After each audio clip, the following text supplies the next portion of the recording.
unforgettable. These guys will be legends in their own country, but also in the international basketball world forever. That is what sport means. That is what the EuroLeague trophy means.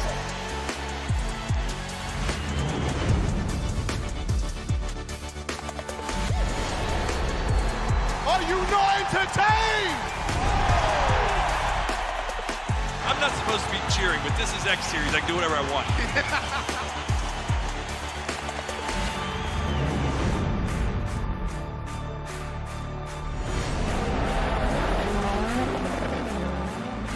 Everything is difficult in this life, so still you need to be on it.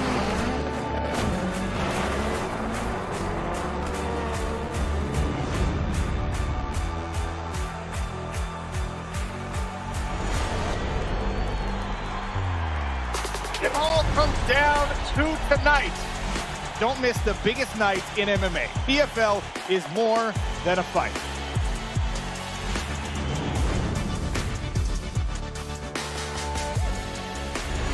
Catching up on any NFL game is easier than ever before. Looking to the end zone for the win! Oh my gosh, one of the great games you'll ever see.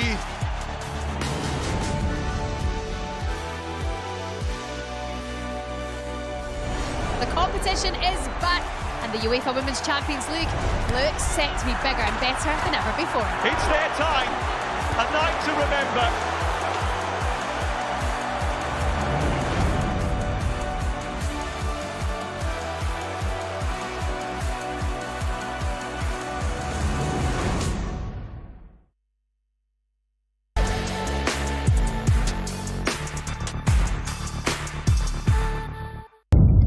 The following program is recommended for those 16 and over, as it contains sporting violence, possible bad language, and flashing imagery.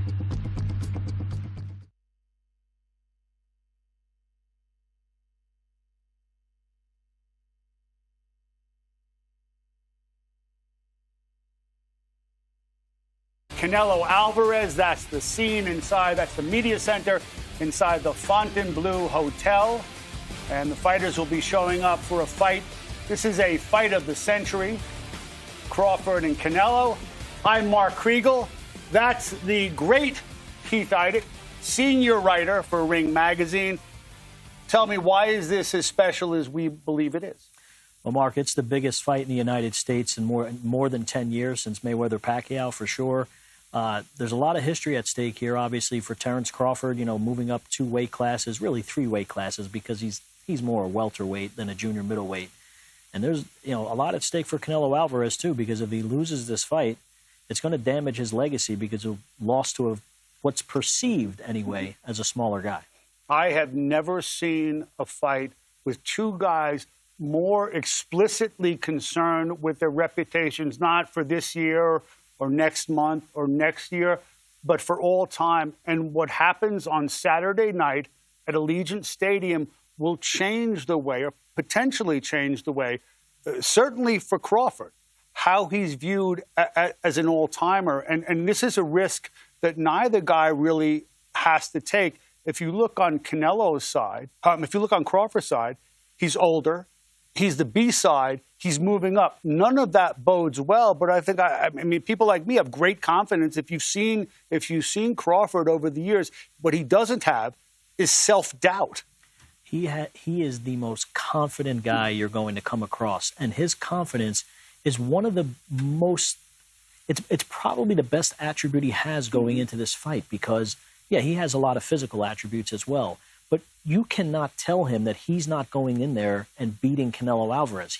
He wanted this fight, right? He could have. Well, to that point, to my mind, there is exactly one reason why this is happening. Because Canelo would not, Crawford would not take no for an answer. This is the fight that he wanted. I know that Turki Al-Sheikh proposed the idea, why don't you fight Virgil Ortiz? Why don't you fight Boots Ennis? Perfectly good, if not maybe one day we'll be calling them great fighters at 154 pounds, where Crawford had just won his first belt.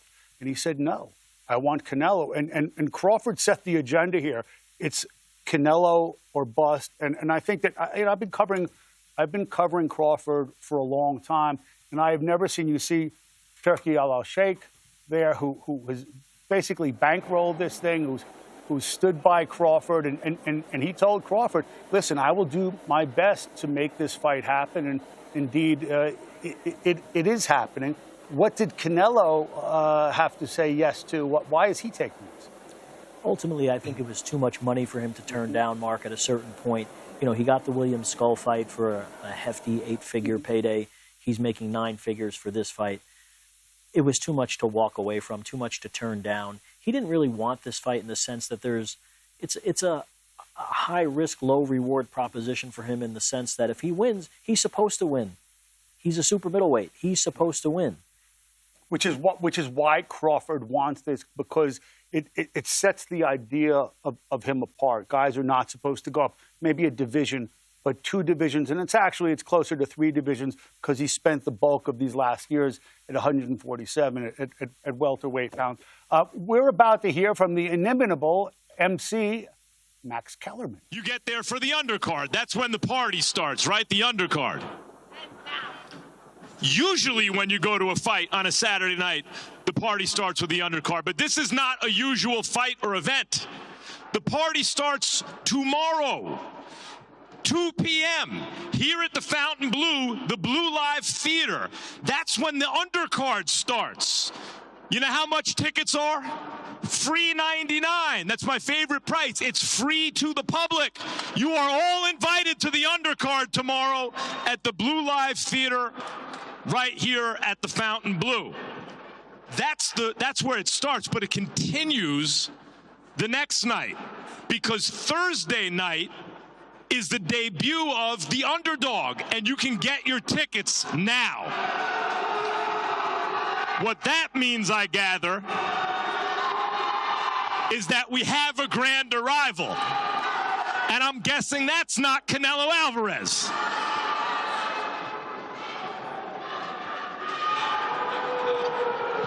Terence Crawford has arrived, ladies and gentlemen.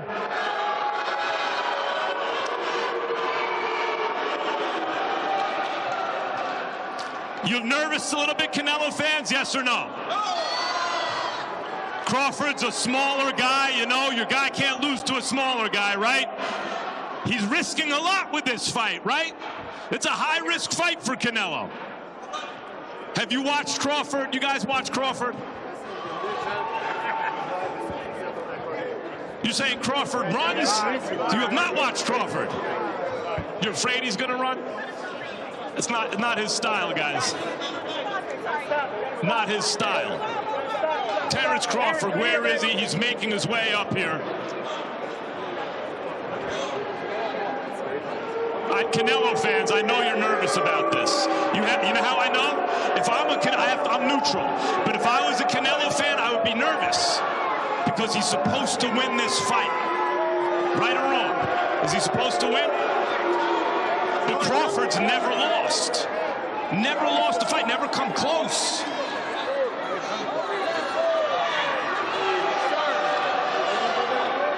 Here he is, ladies and gentlemen. Terence Crawford.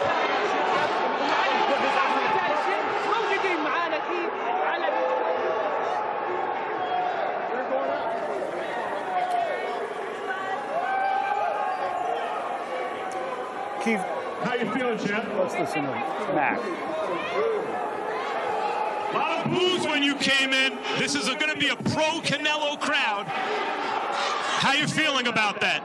Oh, this ain't nothing different than when I went to Scotland and fought Ricky Burns. So I'm cool with it. It's nothing different. At Allegiant Stadium, the biggest fight since Pacquiao and Mayweather? Hey, listen, they all going to be quiet come Saturday. They're all going to be quiet come Saturday? Thank you, bud. Appreciate it, champ. Where's Bomac? That's what I want to know. Where's Bomac? There he is, the man of the hour, Turki Al-Sheikh. Turki, you're making the undercard free for everyone tomorrow night? Everyone's invited. 2 p.m. Right here at the Blue Live Theater at the Fountain Blue. That's where the party starts, everybody. No, Bomac, you're taking a long time to get up here, brother. I'm going to keep talking to your guy.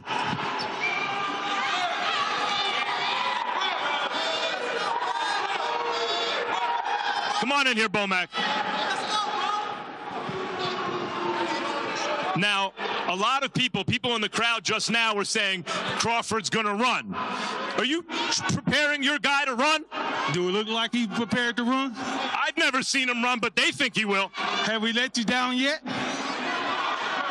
How's your guy going to beat Canelo Alvarez, the undisputed super middleweight champion of the world? Ring IQ.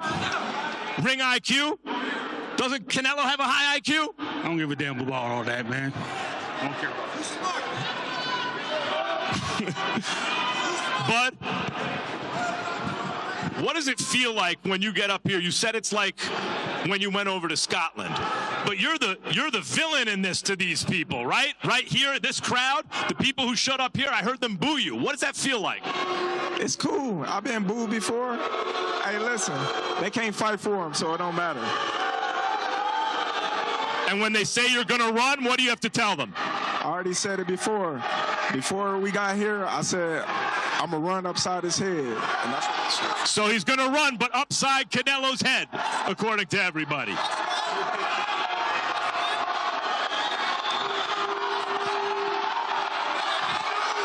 That's right. I see.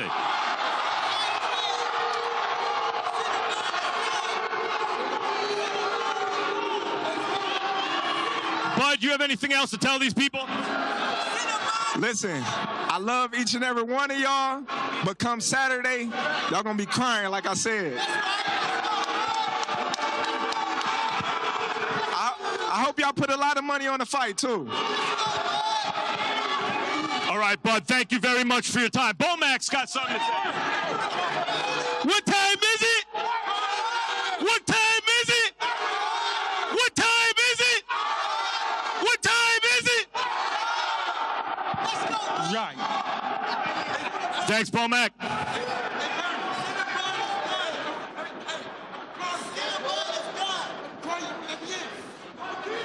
Let's go, baby. Now we have another little treat before you before we get to Canelo Alvarez. Trejo Mariachi, ladies and gentlemen. All right, Keith, anything surprise you?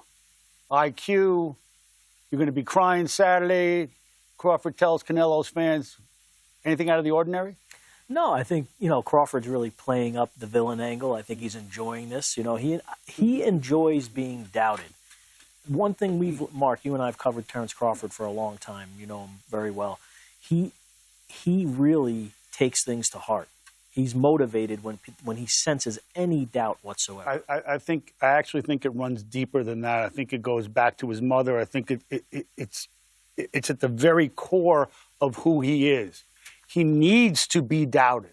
There's a famous story about him going for his first title against Ricky Burns, and his mom, whom he credits as his motivational guru. He's going to Scotland to fight the Scottish champ for his first belt. No one really knows who he is. And she goes, yeah, you're going to get beat up. And it's that doubting that energizes him. And I have never seen in any division, any fighter, any athlete I've come across, including Michael Jordan, having to, motivate himself by getting cut as a sophomore or some nonsense like that. I've never seen a fighter for whom doubt is a more important fuel. It's so essential to his makeup. You doubted me. You doubted me.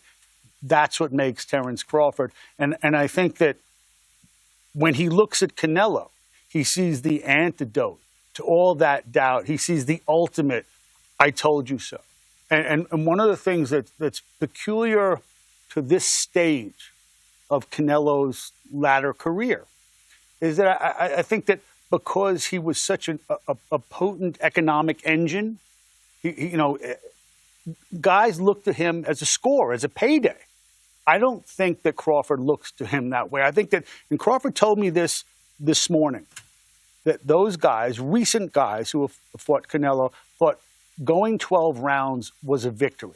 I'm here to win, and I don't doubt for it all, a little bit. He will not run. That's not fair. Skull ran. He will stay in front of him. And I think that could be to his peril, Crawford. Yeah, and Dmitry Bivol brought up a good point in recent months when he, the last guy to beat Canelo said his mental toughness and his mental strength is one of his greatest advantages going into this fight, because other guys come into the fight defeated. They're entering the ring thinking that they can't win. That is the complete opposite of the way Terence Crawford feels about this, and it's why, like you said, Mark, he demanded this fight. He could have. Look, he could have continued fighting. Yeah, to make the most money, he would have had to have fought Boots or Virgil Ortiz. No, and I get why he would. To make the most money? No. To make the most money, he took this fight, right? Obviously, but I'm saying to make the most. I don't think he did this for money. No, I agree. Yeah. But there is a dramatic difference in the money. But he would have been paid very well to fight Boots or Virgil Ortiz. But I get it from his perspective, as a guy who's going on 38 years old, not wanting to fight those young lions like that, because it's more risk than it's worth for him at this point. If he's going to risk his it's going to be against Canelo. You see this scene with him doing media row and the big scrum, one media outlet after another.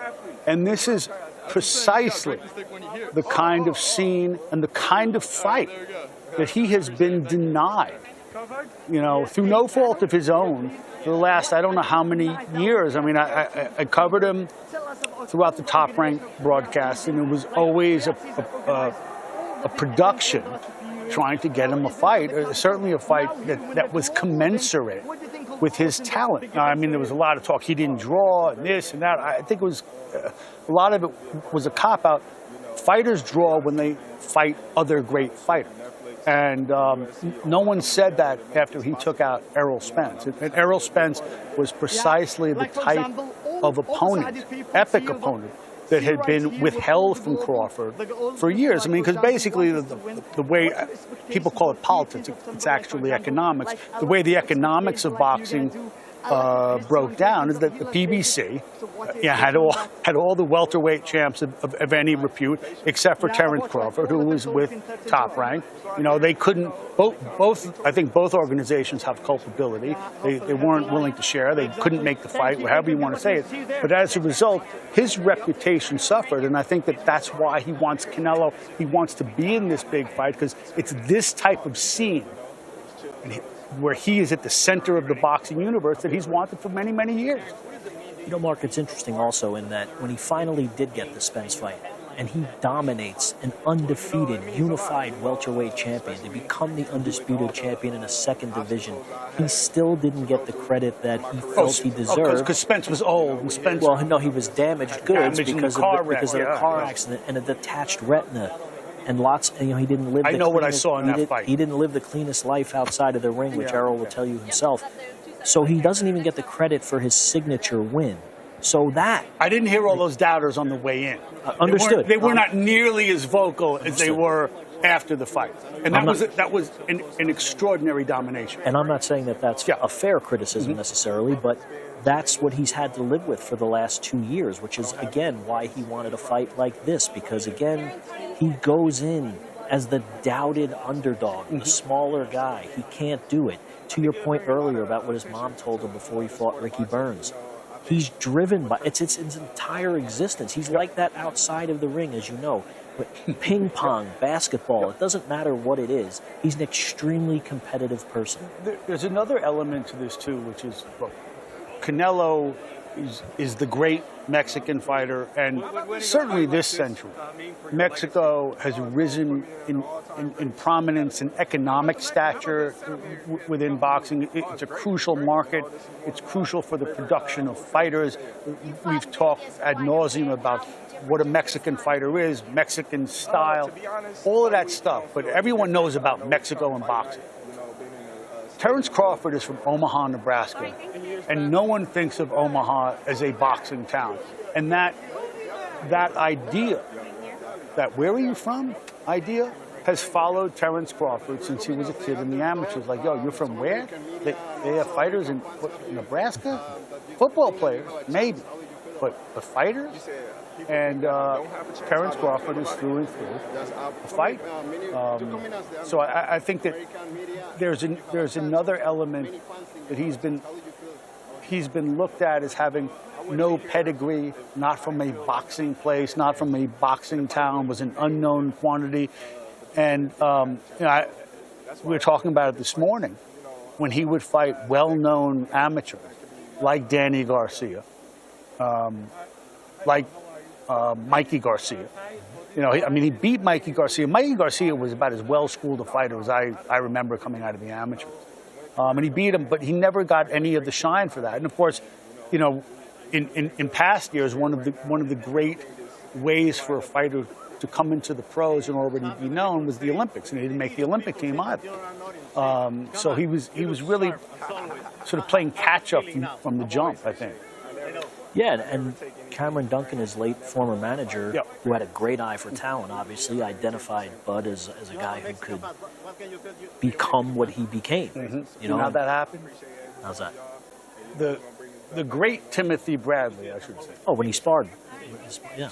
You know, Bradley had a camp when Bradley was really like a top 5 fighter. And Bradley calls him into camp, and the condition was he had to fight southpaw. He says, sure. So, I mean, Tim's a champ. Tim's at the very top of his game. And after the sparring session, Tim's just sitting on a ring apron, and he goes, what the hell was that? You beat my ass. And that didn't happen very often to Tim Bradley, certainly not at that time. And he says to him, you ain't no sparring partner. He goes, you a champ. And at that time, it was a different Bud Crawford. And Crawford says, yeah, you think so? He goes, I know so. And in fact, it was, it might have been Bradley's greatest prognostication of many. Yeah, no, absolutely. And he believed it, though. Crawford believed it from the beginning. He just didn't get the opportunity until he got those fights on HBO that changed the course of his career. Yep. We're going to listen into some of the interviewing now. It's going to be a lot of pressure for him as well, you know, and that's why, you know, us fighters, you know, with the experience, we know how to deal with the pressure. I just talked with the Saud Dieguez, and what is going to be the difference for you? Saud told me that you are like a unicorn in boxing. There's no difference. You know, we're going to go out there and we're going to do what we have to do to secure a victory. Thanks so much for that last. Let's see. Terence Crawford.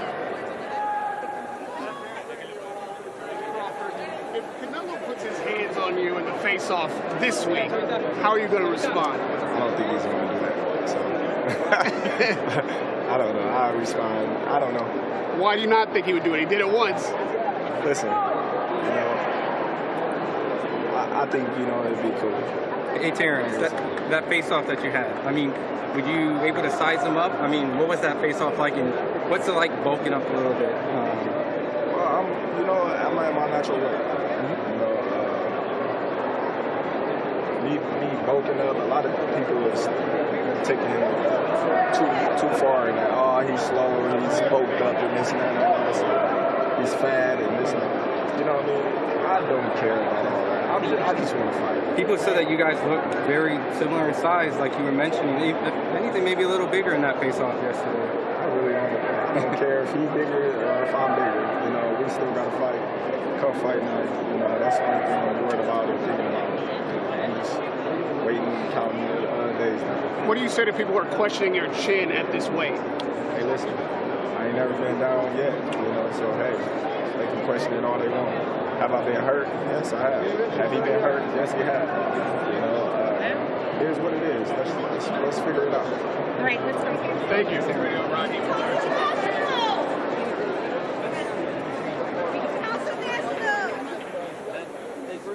Keith, I think we'll agree on this. Biggest single factor in the fight, the weight drop. He's had a good chunk of his career at 47, one title at 54, one fight at 54. Now he's at 68, which is Canelo's home turf. Can he do it? Well, his people certainly think he can do it because they'll tell you to a man, Brian McIntyre and the rest of his training team, Steven Nelson, who's been sparring with Bud since he was a 35-pounder, and he was a light heavyweight. Steven Nelson ain't Canelo, no offense. Understood, but he was 175 pounds when Terence Crawford was 135, 40-pound difference, and they sparred together. So he's always been in there with bigger guys. He always took it as a challenge when guys came to the gym.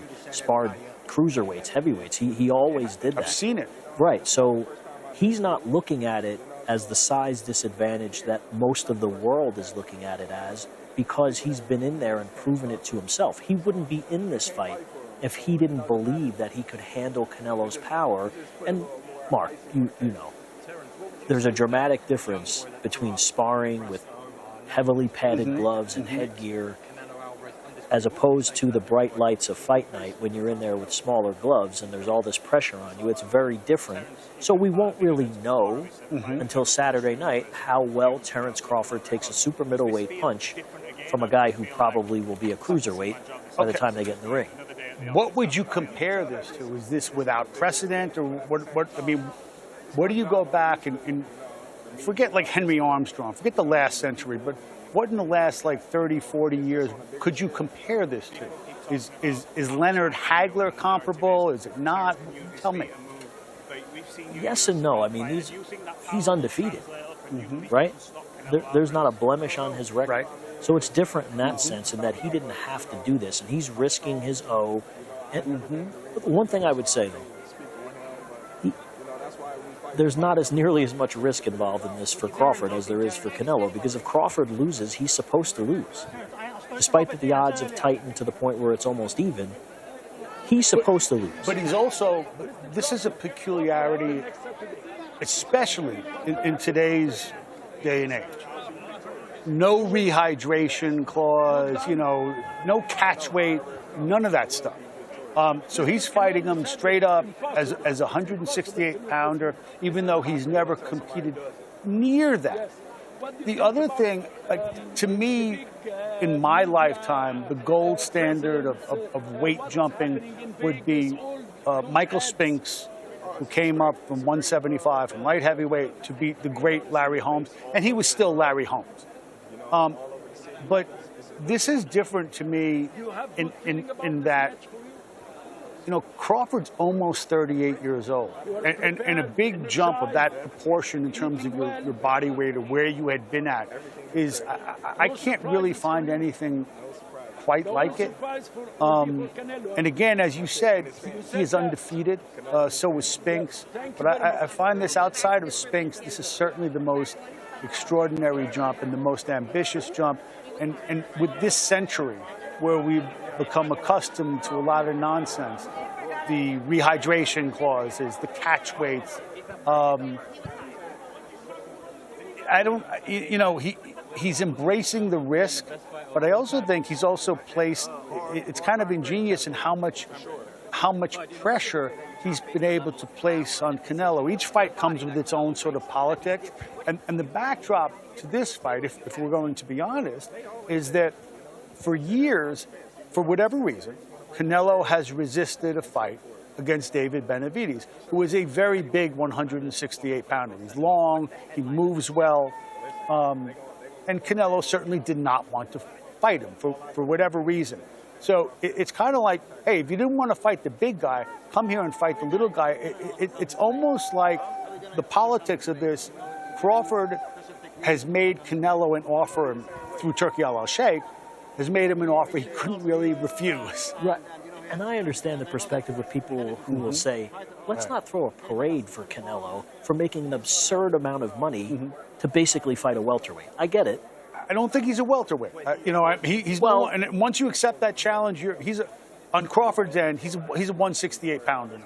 He can't have any excuses. But the public's perception is that this is a much smaller man who fought one time at 154 pounds and has spent the last 6 years, whatever, 7 years, however long it's been, 2018 I think it was, at welterweight. So he's primarily been a welterweight for the bulk of his prime.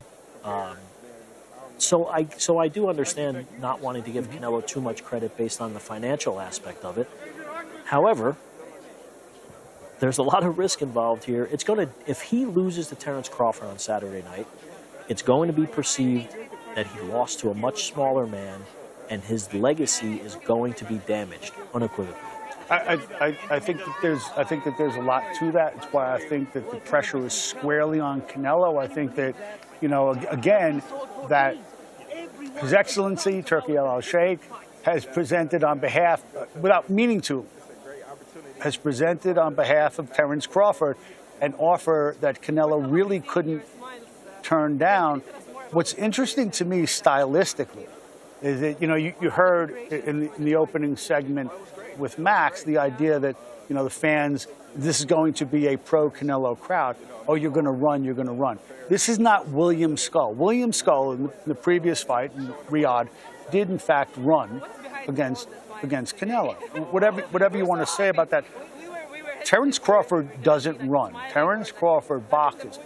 Conversely, however, you know, you have to assume that Canelo is the naturally bigger, stronger guy, because this is a weight that he's been at for a while. But Crawford's going to be there to be hit. And Crawford will engage. He has that type of temperament. He has that kind of dog in him. If he gets hit, he's going to want to get his back. Now, can he do that with discretion and discipline? You know, that I think so, but that remains to be seen. Terence Crawford is a very violent, and I mean this as a compliment, mean-spirited fighter. And can he lay off once he gets cracked? I don't know. But he will be there to... He will not be far away. He will not be running around the ring. And that's what has made him what he is, Mark. If you remember in the Yuriorkis-Gamboa fight, when he got hurt, that's when he flipped the script on Gamboa and tore him apart. Stopped him. When he got knocked down by Kavalauskas, let's be honest, it was a knockdown. Terence Crawford himself, in a quiet moment, would probably tell you that was a knockdown. He'd also tell you... Terence Crawford would tell you, no, it wasn't a knockdown. No, but I was there. But I'll say this. I agree with you. When we interviewed Crawford, I believe it was before the Sean Porter fight, I believe.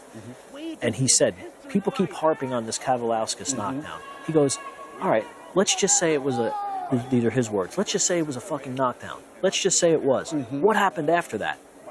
To your point, it made him fight harder. And it was early in the fight. Right. And he just took him apart after that. He destroyed him. Crawford, He destroyed him. And Kavalauskas was a very heavy-handed guy, well-trained. You know, I think the kind of opponent that's underrated, that wasn't a household name, but he really had great talent, very heavy-handed. And I think Crawford beating him the way that he did was another sort of unheralded accomplishment, because Kavalauskas was not yet a named brand. By the way, you're looking at the grand arrivals, and Terence Crawford has already arrived rather grandly, and you see him fulfilling his media obligations. In about 30 minutes from now, we will see the great Canelo Alvarez, and he will make his grand arrival. We hope it will be Crawford as grand as Crawford. Was this grand enough for you? Well, there'll be more fanfare for Canelo. There'll be a mariachi band and a lot more supporters who are cheering for him. But Crawford's feeding off of this. You can tell that, Mark. You can see look how relaxed he is. Look at him. I mean, all right, question. Crawford is a slow starter because he has such a high boxing IQ. You can see him. He's downloading your information. There's a period of time elapses before he's downloaded everything, processed it, and then he goes to work, which is, frankly, what happened in the Kavalauskas fight. Can he afford to do that here? Absolutely not. Because there was a school of thinking going into this fight that even if Terence Crawford wins the fight, he's not going to win. Because Canelo Alvarez, there's a mountain of evidence of him getting the benefit of the doubt on the scorecards countless times in Las Vegas. He lost 10 rounds to Floyd Mayweather, probably, right? One judge scored it a draw. I recall that. Yes. You know, she wound up never judging again. But point is, he does seem to get the benefit of the doubt, even in more recent times, you know, against Gennady Golovkin in the first fight. Most people think that Golovkin deserved to win. Do you? I thought Golovkin edged it in the first fight. I didn't think he won. See, I thought it was legit. I thought it was a legit draw. By the way, very close fight, razor thin for sure. But a lot no of doubt about the second, right? Yeah, Canelo won the second fight, I thought, and obviously he won the third fight. Can I? First of all, not only do I agree with your assessment about he cannot get off to a slow start, but I spoke to Crawford this morning, and he agrees with you. So, I mean, I asked him, I said, look, let's be honest here. You are not the A side. Can you afford to start slow? And he said, absolutely not. I mean, it was a very candid interview. And he said, I have to be decisive, I have to show that I'm in control. I have to dictate the pace, and I thought that was a pretty clear-headed answer. You know, fighters are notoriously dishonest when they come into fights, and you know, this is the greatest camp I've ever had. I've never felt so good. The weight cut was so easy, and you know, they're all lying through their teeth. But I thought that about what kind of start he needs was incontrovertible. He has to bank the rounds, because I don't think that going against Canelo, and this is just, you know, boxing 101, going against Canelo in a stadium fight where the crowd's going to be so heavily for him, he's the A-side, he's the economic engine of boxing. You know, Crawford knows what he's up against. He's asked for this, and I think that, you know, his answer there tells you that he knows exactly what the hell he's in for. I'm here with Ring Magazine senior writer Keith Eidick. I'm Mark Kriegel, and we're breaking down the Canelo Crawford fight and awaiting the grand arrival of Canelo Alvarez. How much pressure is on Alvarez in this fight? An enormous amount of pressure because, like I mentioned earlier, Mark, his legacy is going to be damaged if he loses this fight. There are no two ways about it. He's already fighting an uphill battle in Mexico where he's not as beloved as Julio Cesar Chavez and never will be. He completely understands that. He's, for whatever reason, yes, he's wildly popular, but he doesn't have the esteem in terms of his legacy as he probably deserves. You know who else is wildly popular? Our Max Kellerman, and he caught up with Terence Crawford not too long ago. Champ, about a dozen years ago, there were a lot of fighters in and around your weight class making a lot of noise. And you told me then that that's not your style. You're just gonna do your job. Did you think at that time that doing your job quietly would get you to this place, to the biggest fight in boxing? Of course. You know, like I always said, as long as I keep winning, I'm gonna be where I need to be. There was one fight along the way, though, where you went the distance. Since then, you knocked everybody out. Was that on your mind? Doing your job, but doing it in a way where the fans demand to see you? Like I always say, I never go in the ring looking for a knockout. If it comes, it comes. And, you know, at 147, it came a lot. Uppercut lands. Crawford on the attack. That's it. It's over. The inside of my soul, when I get somebody hurt, tells me it's showtime. Tells you it's showtime, or is there something in you that wants to hurt him?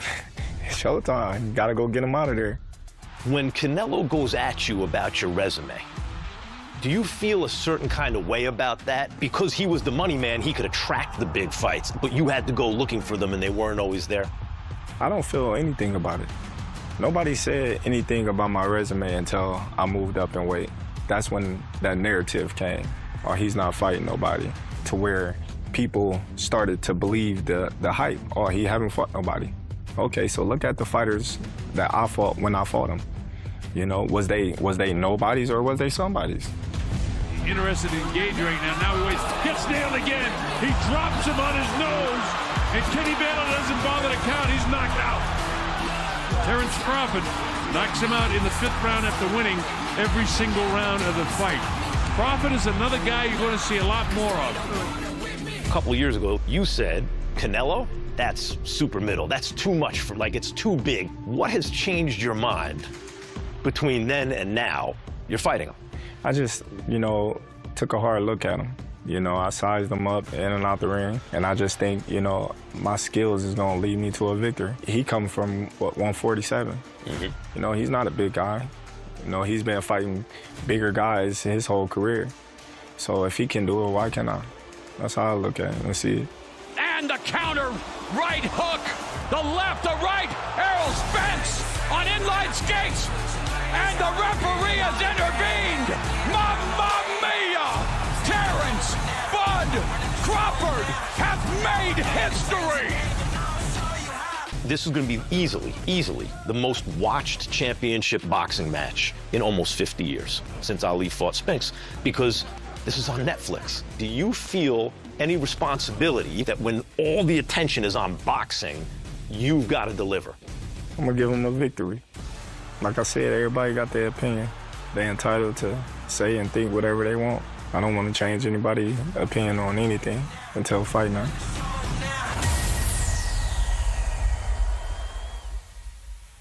Keith, Max asked him something in that piece.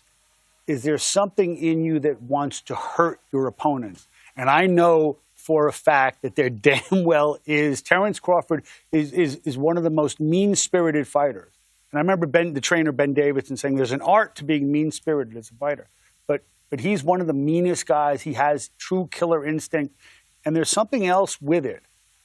I've seen mean guys in there before. I've seen guys who want to hurt you. I have never seen it from a guy who can come at you as easily from the right side as the left. It's this sort of dichotomy within Crawford that's particular just to him. The same way he can be a good guy and a family man, he can be a killer.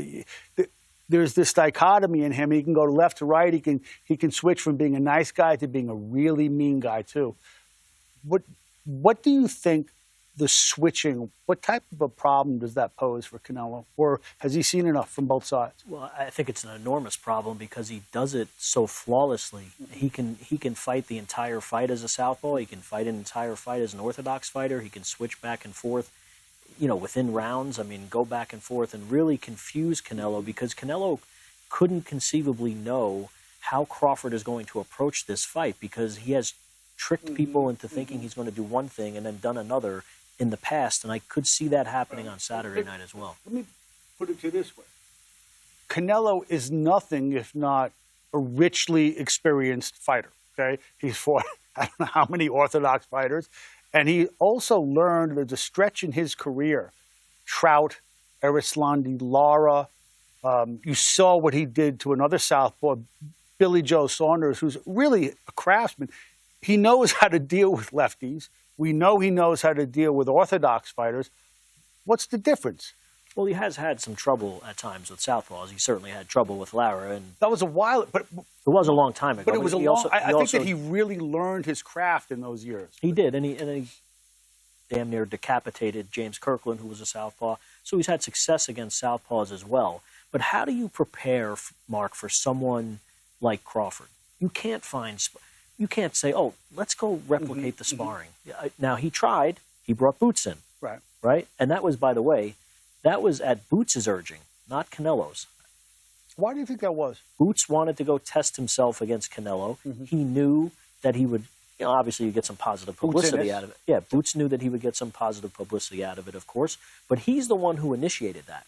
He went to Canelo. Canelo didn't come to him.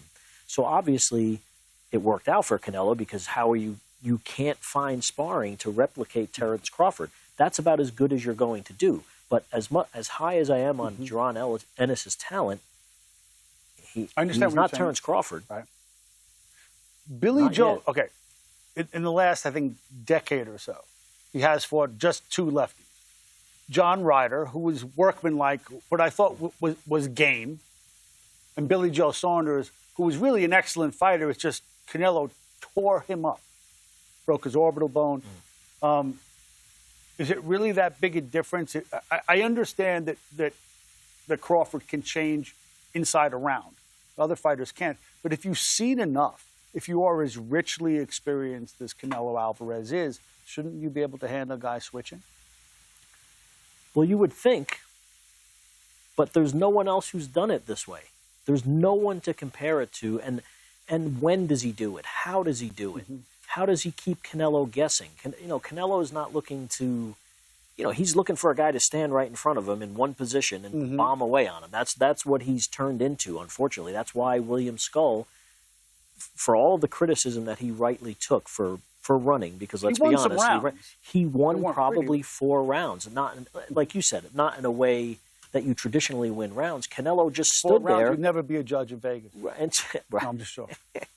But he didn't cut off the ring. He didn't make much effort to cut off the ring. It was a bizarre performance from Canelo. Do you think that's because Canelo these guys don't really pose a challenge to him. I think that, again, in the latter stages of Canelo's career, there's a class of fighter that looks on him not as competition, but as a payday. And I think that, and Crawford agreed with me when I brought this up, that they were in there to get their victory was signing the contract or going the 12 rounds.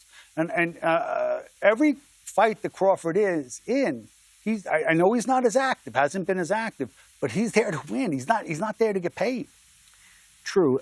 To your earlier point about Terence Crawford having this meanness and this nasty streak in him, which he clearly does, you wonder if Canelo has lost that a little bit because he's let guys off the hook. That's my question. He's let guys off the hook, right?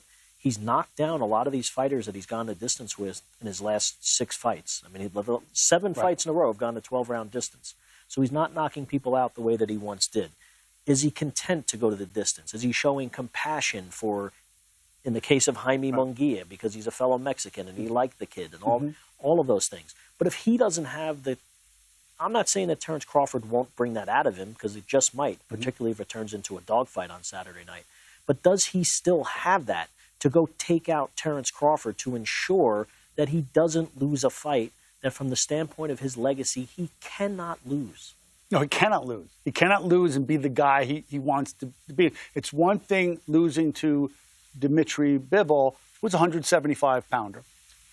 Losing to Terence Crawford at 168 on the come-up, 2 divisions, is something else entirely. And it would imperil the reputation that Canelo holds absolutely sacred, not even internationally, but his standing as the great Mexican fighter of this age. So I think that's I've never seen this be about 2 more gargantuan egos, more explicitly concerned with their legacy. We're going to be hearing, I hear, from Canelo Alvarez maybe in about 15 minutes. He'll show up and make his grand arrival. In the meantime, guy we know wrote this piece about the great Canelo Alvarez. If the first thing you noticed was the hair, you weren't alone. A sign of his singularity. Mexican fighters comprise a long and glorious history. But across decades that span millennia, this Mexican fighter's done something his predecessors couldn't imagine. First Mexican fighter to win titles above welterweight. Not merely a pro at 15 or a champ at 20, but for almost a decade now, Canelo Alvarez has been boxing's leading man. Not to mention its undisputed box office king. Canelo Alvarez, the biggest star in boxing. While the game itself depends on Mexican fighters, this is the fighter on whom Mexico depends. Cinco de Mayo, that's his day. Mexican Independence Day, that too belongs to Canelo. A kid from Guadalajara didn't just go mainstream, he went global. A vicious puncher, classically trained, with titles in 4 divisions. And even in rare defeat, consumed with making history. First and only boxer to hold all 4 major titles in the super middleweight division at the same time. What Canelo did at 168 pounds remains without precedent. Canelo has accomplished so much. He's already forced his way into the all-time greatest Mexican conversation. Still, his reputation itself has come under question. Not the biggest man Canelo's ever faced, but the biggest threat to his legacy. While each fight changes the boxer, this fight could change boxing history. And he is still at the top of his game.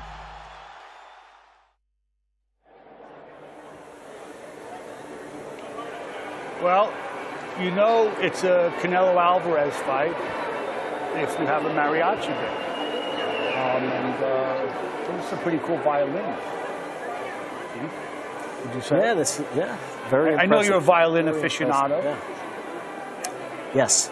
I'm a little disappointed, by the way. I gotta say something. I'm a little disappointed, a little offended, maybe. Me? I did something that you did not use the voice when you introduced me that you used for the Canelo piece. It's a very professional announcer's voice, and I didn't get that type of respect. I'm a little disappointed. That's I'm all right. sorry. You know, we'll take it up when we get off the air. I do want to ask you this. 30 years in the sport.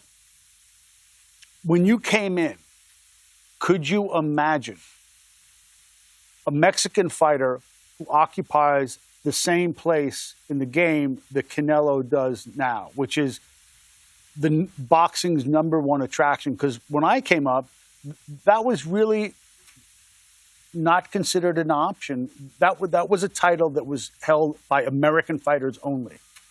Yeah, and Chavez, while he was a star in the United States, he was not a star of this magnitude in the United States. No, not even close. Exactly. Hey, by the way, I mean, I was there.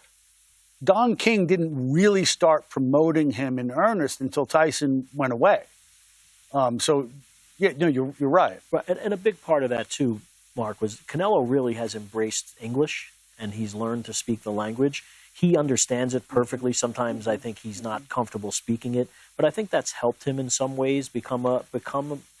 He also, you know, had the right. There's another element, which is that the prominence of Mexico and the importance of Mexico as an economic engine for the sport has increased and increased and increased. So the Mexican fighters are respected more because the game needs them. And you know, the last, I don't know how many years, certain divisions in the United States have diminished. Heavyweight, for example.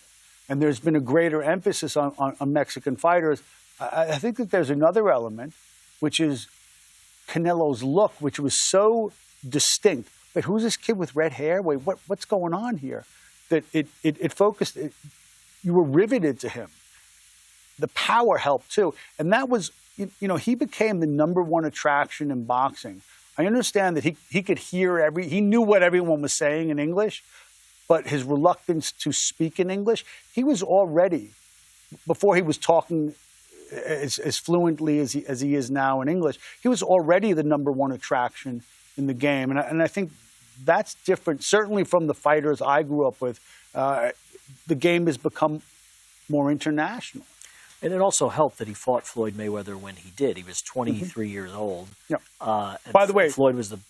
By the way, all losses are not created equally, and that was a great loss, and it helped him. It helped him develop in the ring and in his career, but he became a pay-per-view star. That's the thing. You can only become a pay-per-view star if you fight a pay-per-view star. Right. And that's what people don't realize today. Yeah, and it really did help him become a household name in the United States at a very young age, and he's still fighting 12 years later on the grandest stage, which is pretty amazing when you consider it. But I mean, I think that one of the things we forget about is how traditionally Mexican his journey has been. I mean, you know, kids don't turn pro at 15 in the United States, but he did. He's traveled this very traditional, old-school Mexican path, and I think that sometimes we forget about. We're looking at a kid who's been making his own way in that ring since he was 15 years old. And he was 140 pounds at 15 years old when he made his pro debut. The other thing that I often think about sometimes when we assess Canelo's career is how differently things might have gone had when he fought Jose Cotto. If Jose Cotto was able to capitalize on hurting him early in the first round when he was badly hurt, it's the most hurt we've ever seen Canelo in a fight. What if Jose Cotto would have taken Canelo out? Well, you know, there's a difference in that. I still think back then, I know it wasn't ancient history, but a loss shouldn't be the end of your career. And thank God it wasn't. There's another way to look at that too, which is maybe Canelo was more resilient than we knew. Every fighter is going to get tested like that. Like, for instance, I thought that there were different stages of their career, but I thought that one of Mayweather's finest moments, if not his finest, was when he gets cracked by Mosley, and he's really about to go. Oh yeah, he was. But but the instinct in him and the courage in him is so finely honed. He knew what to do. You know, he held on. He took what he had to take, And then he pitched a shutout from there on out. And you know how Mosley hit hard. Mosley hit him really hard, and he knew how to deal with it. So I thought that maybe we're seeing something that we haven't seen much of because people haven't been good enough to test Canelo. Is that a legit way to look at that, that Cotto fight? But my point in saying that, though, is that if he got stopped in the first round by Miguel Cotto's worst brother, his career obviously wouldn't have become what it became. I mean, and it really, it's that fine of a line, right? Because if he gets stopped in that fight, he doesn't become Canelo Alvarez. That was my only point saying that. No. I understand what you're saying. I think it's a legitimate point. And I unfortunately, we're in an age where, thanks to Mayweather, who was a complete anomaly, and other fighters I don't think should judge themselves against there's only one Floyd Mayweather, where a loss has become a death sentence for your career. I think in that respect, the example of the UFC has been helpful. You know, everybody loses. In boxing, everybody's supposed to lose. I see all these guys with perfect records. I don't see that many perfect fighters. As a matter of fact, I don't see any perfect fighters. But you have all these guys with O's, and that's primarily because they've never been challenged enough. And there should be very, very few, if any, undefeated fighters in boxing. And I commend Canelo because he has lost, because he did fight Bivol. I'm much more interested in seeing Canelo Bivol than I am in Canelo Berlanga or Canelo Skull. No, 1,000%, yeah. In any event, you've been covering him for a while. The most impressive performances you've seen in Canelo Alvarez? I would, in the more recent part of his career, and it's not all that recent anymore, but I think his win in the rematch against Golovkin stands out to me because a lot of people thought that he lost the first fight. Mexican style, or what we like to. He was a really crafty, excellent. Yeah, no, he really showed. He did. He really did in that fight.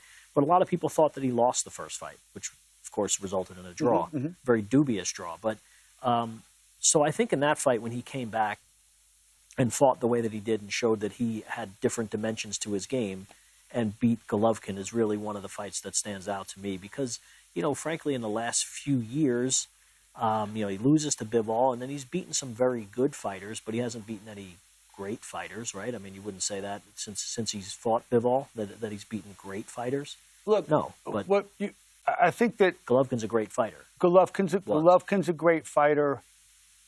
I think that, and I don't mean to parse this too conveniently, but what he did at 168 in collecting all the belts and going through fighters like Saunders, who hadn't been beaten, and he just decimated him. I thought that was a great run, and it was without precedent, and he was doing something at a weight that no Mexican fighter had done before. I mean, I know that when I started covering Gilberto Ramirez, he was at 168, but didn't stay there long. I thought that Canelo moved up to go to 68. He had been around. He'd been 54 and 60 for a while. So he's not the biggest or tallest guy in the world. He's thick. He's strong. He's abundantly muscled, but he's not a giant. I mean, he will be the shorter fighter. And I think it's also worth mentioning here, since we've talked so much by necessity about the weight. He's facing a fighter in Terence Crawford who is 2 inches longer than Dmitry Bivol. I mean, do you think that there's a real deficit worth noting when it comes to reach? There is. I mean, he's. I think it's 4 inches in reach, I believe, or close to it, right? So he's taller, he's longer, as you said, and he really is not this tiny guy that maybe the public perceives him to be going into this fight. He might actually be the bigger guy, especially the way he's maintained the weight over the course of the last year and everything, because he hasn't fought in over 13 months. So maybe more is being made of the supposed size disadvantage that Crawford faces in this fight that should be. But, Mark, you'd mentioned something. I think Canelo sometimes is held to a higher standard unfairly in some ways, because look at what he's done. Now, he moves up to light heavyweight, and yes, Sergey Kovalev I thought that was a great win. Had been beaten, right? I get it, had been knocked out. I completely understand. But Crusher Kovalev was Kovalev a monster, was a big dude, and he still had heavy he could hands. still punch, and he took everything he had and didn't budge. We haven't seen anything close to what happened to him in the Jose Cotto fight since then. He's got a granite chin. Yeah, he has turned into more of a stationary fighter who's just looking to take guys out who stand right in front of him. That's all true, but I think he's unfairly criticized sometimes and maybe taken for granted in some ways, particularly being the economic engine for the sport, as you've said. Let me refresh here. We are up about 5 minutes. There you see the media center at the Fontainebleau Hotel, where everyone is awaiting the grand arrival of the very grand Canelo Alvarez. This is the fight that so many of us have wanted to see for quite a long time. This is the fight that they took to calling for a bitter time the one.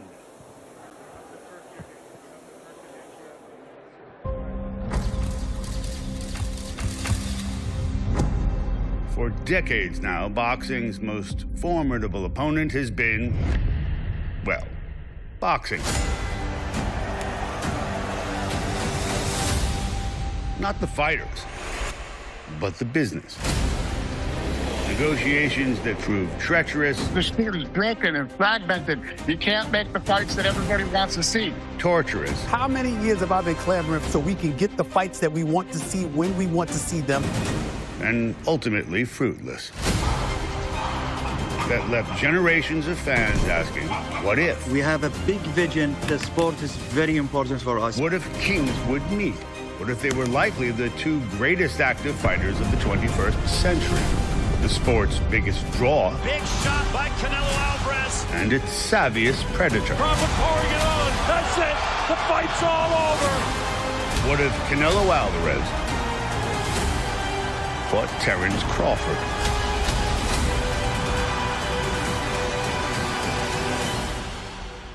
Guess what? No more what if. It's on.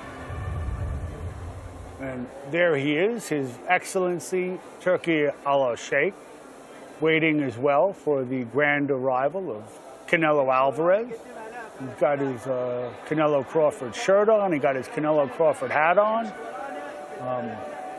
And it's, in many respects, his show. One of the things that most interests me about the fight, in addition to the wonderful mariachi violinists, is the idea that even though Crawford has to come up a good way in weight, we've never seen Crawford lose.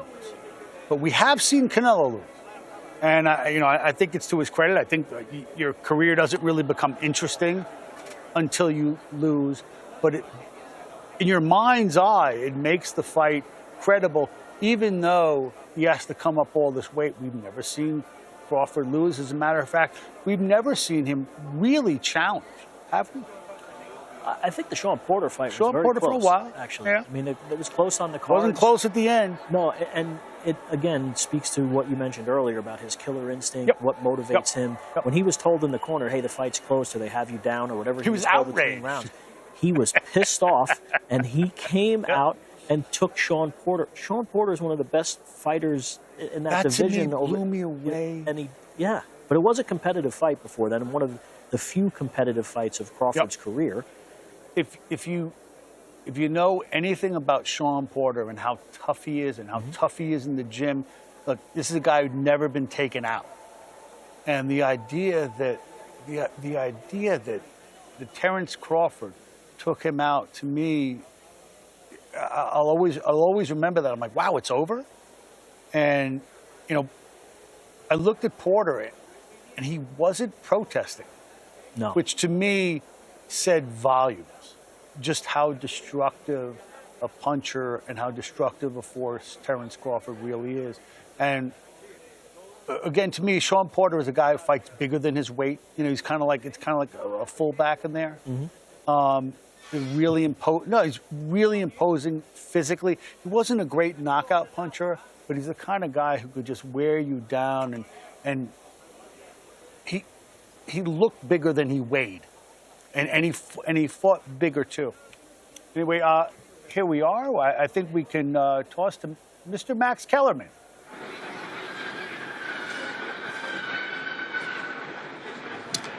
All right, everybody. Guess who just arrived? I'll give you one guess. Who do you think just arrived? The King? He is the super middleweight king. That's true. He's also the box office king. You know how many stadium fights Canelo's had? This is 7 stadium fights. He's undefeated in stadium fights. He gonna be undefeated at the end of this one too?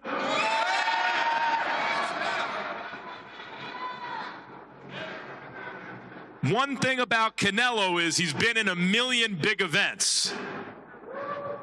And I'm going to ask him about this just between you and me when he gets here. Don't tell him. But has he ever been in a bigger fight than this one? Is this everyone knows this is easily the biggest fight of Terence Crawford's career.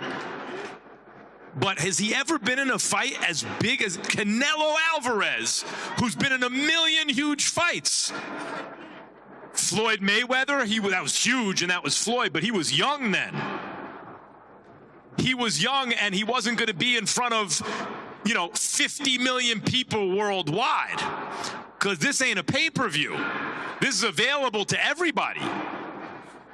I think Triple G, those were big fights, but not like this. I think this is not only obviously the biggest fight of Terence Crawford's career, but in a career that's filled with almost nothing but huge fights, this is the biggest fight of Canelo Alvarez's career.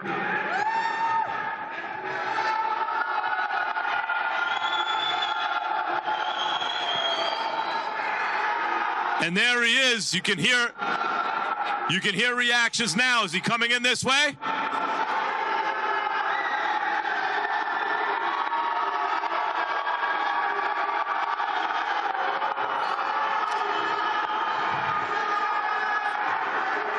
Canelo Alvarez has been knocking out grown men since he was 15 years old.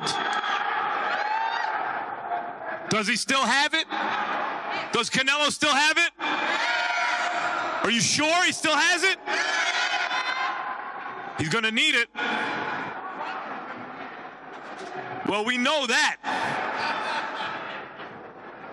But he's going to need it to fight Terence Crawford. And by the way, Canelo, when you talk to him about Terence Crawford, he knows what he's in with. A lot of times, fighters who take smaller fighters, people think they're just doing it for the bag, right?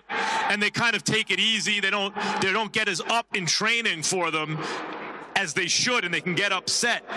Canelo is sparring with Boots Ennis getting ready for this fight. He's not falling into that trap because he knows what he's in with. And these two fighters, Canelo and Crawford, were the best pound-for-pound fighters in the world consecutively. Because after the Bivol fight, people said, okay, well, how can you still call him pound-for-pound if Bivol just beat him and then Crawford beat Spence? Now people will talk about Usyk and Inoue and the monster, I get it. But those two guys were considered by most people the consecutive pound-for-pound champs. I don't know in the history of boxing how many times it's happened that those two fighters have fought each other. That the two consecutive fighters who've been considered with the pound-for-pound crown have fought each other when they still have something left. And I'll tell you what I've been telling people for the last month about this fight. In 1978, Muhammad Ali fought Leon Spinks in a rematch, and 90 million people watched it, right? But since then, boxing's been on pay-per-view. So even the biggest fights, I don't care what fight you mention, the biggest fights, they don't do 90 million, they don't do 50 million, they don't do 30 million viewers, right? But this fight is going to be easily the most watched championship fight since 1978. That's 47 years ago. That's almost half a century. It's going to be the biggest fight in terms of how many people are watching in almost half a century. Is Canelo just too big? Is he just too big for Crawford? Is he too big? Too strong? Too smart? Does he still have the defense? Because Canelo's just been walking fighters down the last 7-8 fights. They've been running from him, and he's just been chasing him around. But that's not Canelo, really. The real Canelo is very slick with his upper body movement and counters. Is he still that guy? Is that even how he should fight Crawford? Or is that giving him too much respect? Marvin Hagler, when Duran moved up to fight him, gave him a lot of respect. Maybe that was a mistake. It was a close fight. But when he fought Hearns, he said, to hell with that, I'm going to get this guy. And knocked him out. Should Canelo be the slick Canelo? Or should he go get him? A lot of questions going into this fight as we await the champ. So does he still have that muscle memory, Canelo, if he needs it against Crawford to be that slick counterpuncher?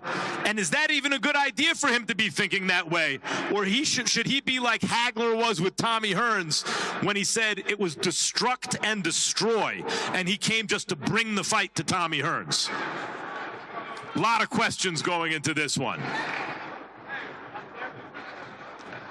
Canelo, who I knew was going to be the one to fight Triple G because he never ducked anybody. When he was coming up, he was the money guy. He fights Floyd Mayweather very early in his career when he really wasn't ready. But then he fought guys like Austin Trout and Erislandy Lara and the kind of fighters that you would never put your fighter in with if you didn't have to. But he never ducked guys. He wanted the best and fought everybody. Canelo Alvarez is here, ladies and gentlemen. There he is. I see him. As I said, he's done this a million times, but you know what? I think I should ask him. You think I should ask him, is this the biggest fight he's ever been in? You think I should ask Canelo? I think so. I think so. Let's ask Canelo. He'll tell you. Here he comes, the undisputed super middleweight champion of the world. A guy who turned pro as a teenager, 15 years old. And by the way, has been drawing crowds the whole time. Like in Mexico, people could see it early and would sell out arenas as a teenager.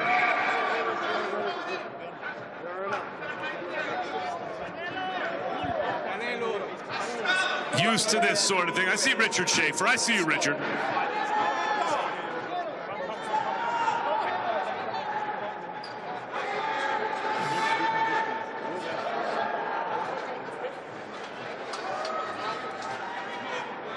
Canelo Alvarez looking not just to defend his title as the super middleweight champion, but whose era is it? Whose era was it really? Was it Canelo's all along, or was it Crawford's? We're going to find out. There he is. Hey, champ, always good to see you. I was just asking the question I want to ask you. You've been in a million big fights since you're a kid, really. But I was thinking about it. Is this the biggest fight of your career? Oh, it's one of the biggest, for sure. One of, because I'm thinking maybe it's the biggest stadium fight. Oh, if you mean about what is around the fight, yeah, it's the biggest.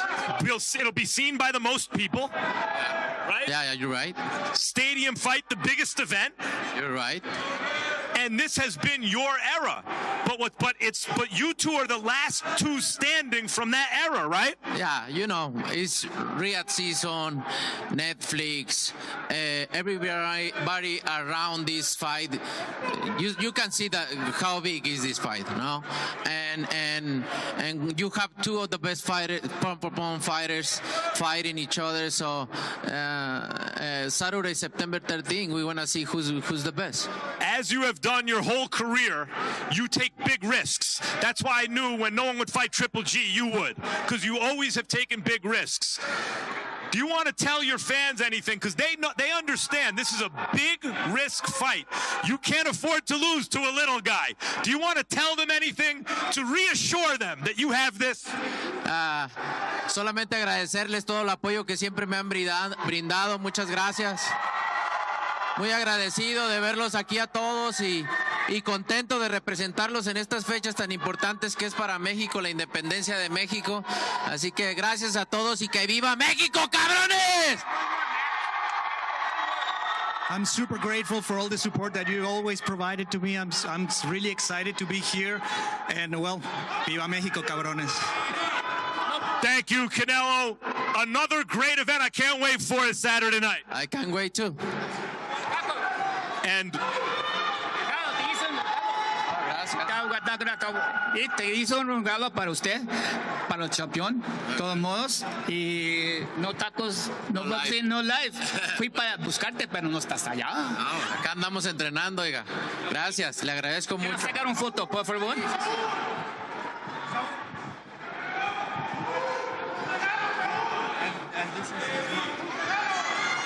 Why? Sorry.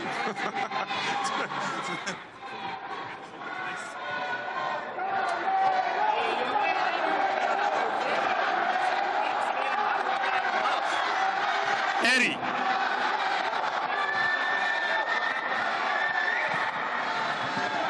Eddie, I've been wanting to ask you this for a while. Canelo has been one of the most skillful counterpunchers his whole career. But the last 7 or 8 fights, guys are running, and he has to chase them around. Can he still rely on his skills from 4, 7, and 8 fights ago? Eddie, Canelo siempre ha sido uno de los mejores contragolpeadores de la historia y sus rivales siguen huyendo de él. ¿Todavía tiene lo necesario para hacer el trabajo? Así es, y el sábado lo vamos a demostrar por nocaut. He still has it, and Saturday we're going to show it by knockout. I think of him sometimes like Marvin Hagler, who when he fought Duran, he gave him too much respect, and it was close. So when he fought Hearns, he thought, no, I'm going to go knock him out. What mentality do you want Canelo to have for this fight? Me recuerda un poco a Marvin Hagler y lo que tuvo que hacer. Cuando ves a Canelo, ¿cuál es la mentalidad que él tiene para este combate? La mejor de su carrera, lo mejor de 20 años de preparación y de peleador, eso se va a ver el sábado. This is the best Canelo we're going to see in 20 years of career, and we're going to show it on Saturday. Thank you, Eddie. Gracias. Viva México. All right.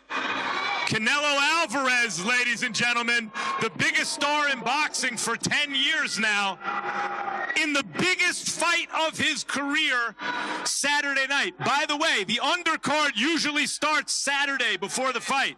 Not this fight. Wait, I want to say something. I want to appreciate you guys and thank Turki Al-Rashid for bringing this fight to America and make this fight the biggest fight of the boxing history make here in America for you guys. So thank you so much. It is not me. It is not me. It is my country. It is my boss. The thank for him, the Crown Prince, and we wish good luck for Canelo, and you enjoy the fight on Saturday. And let me tell them now, so the undercard does not start Saturday. The undercard starts tomorrow, and it's the best price there is, $3.99. It's free. You're all invited tomorrow, 2 p.m. at the Blue Live Theater right here at the Fountain Blue. The undercard starts.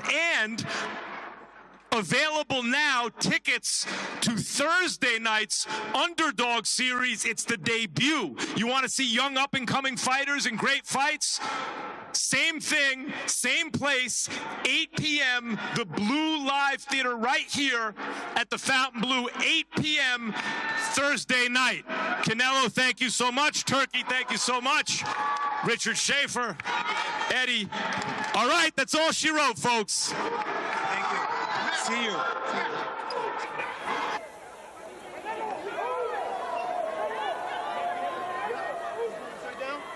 Well, Keith, we do have, I think, a headline coming out of Max's interview, not with Canelo, but with his trainer, Eddie Reynoso, where he said Canelo's going to win by knockout. I hadn't heard that before. Had you?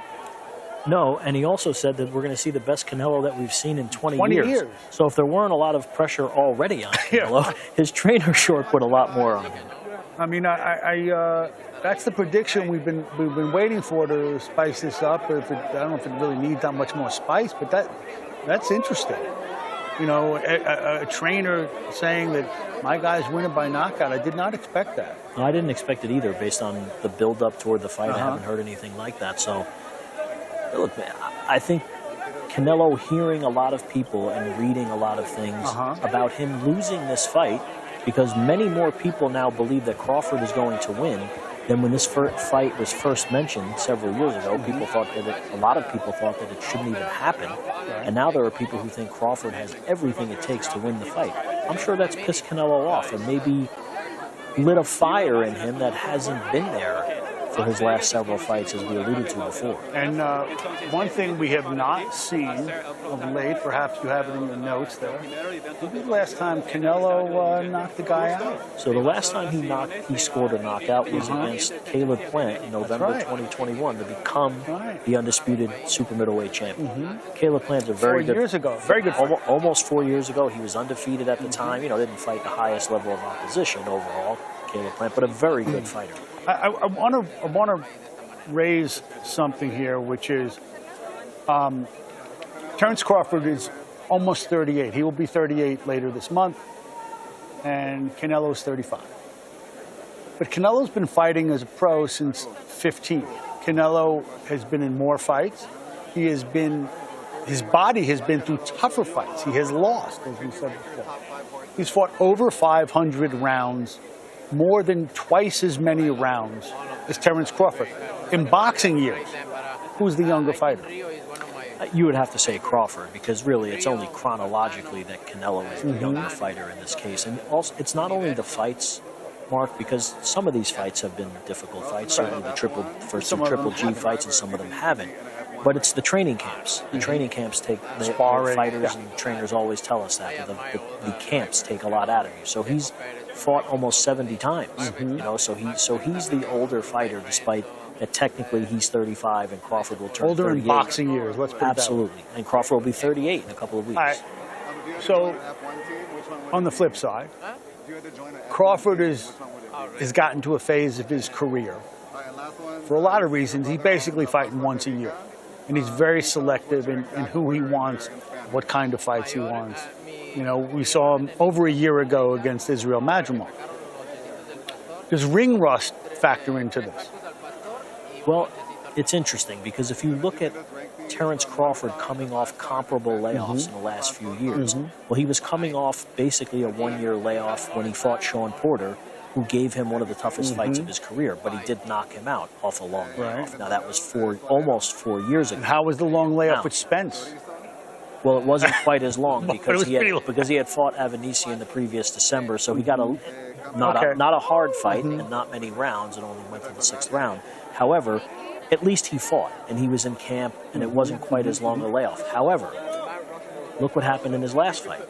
He had a one-year layoff going into that fight, and he moved up in weight, fought Madrimov is very good, but he wasn't as effective off of a long layoff, and no one will, as good as Madrimov might have been that night and before that, no one will confuse him for Canelo Alvarez, even the 35-year-old Canelo Alvarez who hasn't scored a knockout in almost 4 years. I'll tell you what, I kind of disagree with the Madrimov analysis. I know it's popular, but I was speaking to Crawford this morning, and he says that Madrimov was sort of unique. He was tall, he was bouncy, he was long, that Canelo doesn't present anything like Madrimov, completely different animals. And I just think that Madrimov had a unique style, a unique rhythm to him. Canelo's more predictable. But let's listen in. I have to say, Keith, you're the best. I got to get you one of these white suits. Well, with my milky white skin, I don't really think that I think white it'd be suits great. As long as you have the shades. Let's listen to Canelo. Tacos al pastor, rica. And if we get you to answer in Spanish, just the best Mexican fighters. You know, can you talk a bit about, a lot of people call you the best Mexican fighter ever. Who, in your opinion, is, you know, if you had to put some of the greatest fighters in Mexico, who do you think they are? No, sabes que no me gustaría ponerme a mí ahí todavía no me retiro y creo que mis números van a hablar cuando me retire, pero tenemos grandes peleadores mexicanos como los César Chávez, Gilberto Román, Salvador Sánchez, la Chiquita González, Pinito López, demasiados peleadores que te puedo nombrar, no quiero perder ninguno, así que son demasiados todos, mi admiración para todos y muy contento de representar a mi país en este momento. Thank you so much. Gracias.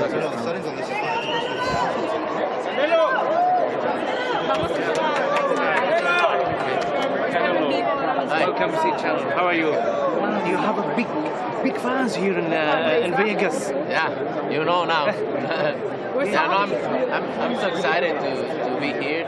I always have that support of my fans, and I'm very glad to see them here support me, and I'm very happy. That's great. What does it feel to you that this fight is being held as part of Riyadh season? No, I'm very happy to be part of Riyadh season. They train me really good. They make this happen here in America. The biggest fight of boxing is gonna happen here in America because Turki Al-Ashi make this happen. So I'm very glad. And grateful with Riyadh season. Tell us more about the preparations for the fight on the 13th. Huh? Tell us more about the preparations for the fight on the 13th. No, I prepare myself better than ever. I have really good training camp, and I'm ready to show September 13th. Are you ready as usual? I'm more than ready. Do you think it will be the toughest fight? I don't know. We need to see. We need to wait for September 13th because I had a lot of good fights. So. What did she say? I'm his man. To win. No, I have a lot of huge fights in my career, so we need to wait till September 13th to see. Last question. Who's your stylist? Who's helping you? Amiri. You have a stylist? Yeah. Amiri dressing me. That's your stylist? Yeah. Amiri. Shout out to him. Or her? Him. Him. Shout out to him. Thank you very much. Thank you. You know, Keith, this is precisely what we never heard from the guy who was commonly perceived as the greatest of all Mexican fighters, the standard bearer for the nation, for the style. Julio Cesar Chavez, this type of fluency, this type of accessibility in America. What does it say about Canelo? That he's a very smart businessman because it has made him a star in the United States over the course of the last 12, 13 years. He's made gargantuan sums of money. He's a smart guy. He's also been a great trash talker. Yeah. You know, I remember the Demetrius Andrade attempt to crash his post-fight press conference. You want payday. Yeah, no, he is. And he's got a good sense of humor, too. If you've spent some time around Canelo, you know, when you get him in a group setting, you know, with reporters and everything, he's got a good, he likes to joke around and everything. He's got a playful side to him. So my question is this. We know, beyond a shadow of any doubt, that we are now looking at his great, resplendent white suit, the richest of all Mexican fighters, okay? By a lot. Can he ever be perceived as the greatest? By whom? By Mexico. By the world. I don't think so. I don't think he'll ever replace Chavez in the hearts of Mexican boxing. Is there anything that he can do on Saturday night against Terence Crawford that people will leave saying, he's the best, he's the man, he's the all-timer, and not Chavez? Or is that just... I don't think...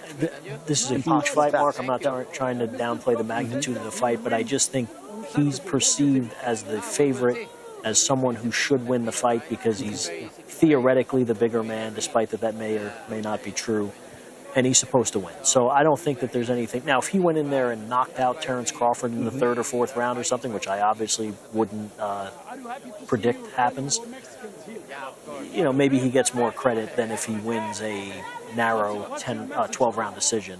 But I don't think there's really anything he can do to change his legacy by winning this fight. He gets a knockout. I think but then don't you think if he gets the knockout, then they say, look, Crawford really shouldn't have been in this fight. He's really a welterweight. If he gets it that easy, which I don't I don't is likely that either. No, but here's what I do think.